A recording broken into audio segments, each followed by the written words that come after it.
going down into turn one, about second or third maybe, but Jason was on the inside, and you know, the bumps here at Knockhill are really, really bad into turn one, and I think Jason caught him, and that sort of pushed him wide, and I was on his outside, and that put me even wider. So unfortunately, I went from 4th straight down to about 9th, which wasn't ideal, but or 8th, whatever it was.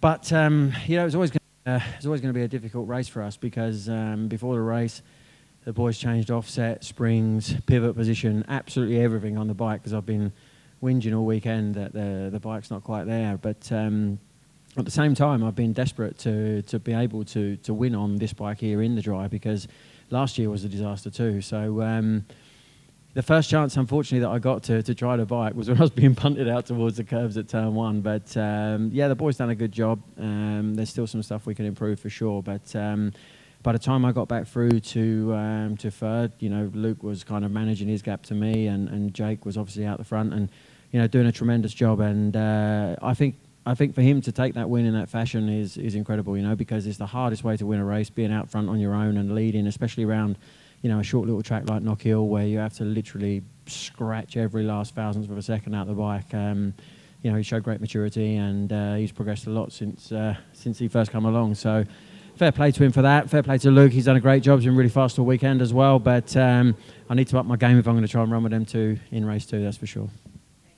Yeah, got a good start. You know, Jake got a blinding start and led the first lap. And on lap 1, I had a bit of a moment going onto the back straight, and, you know, feet was off the peg. James come by me, and I sort of sat behind him for a lap. And Jake got a little bit of a gap, and then we got through James, and then bridged the gap back. But we went for the 2 front and just struggled with it. We were sliding every lap, going into the corners, just tucking the front, and you know, I think Jake went for the softer option. And to be fair, we run the softer option all weekend, but we opted out to because it was 40 degrees the track temperature before the race, so it didn't pay off. But you know, not taking anything away from Jake, really happy for him, because I know how hard it is being a young gun myself to get to this level and to win his first race. You know, it's just an unbelievable feeling. So all credit to him, and yeah, just looking forward to race 2 now.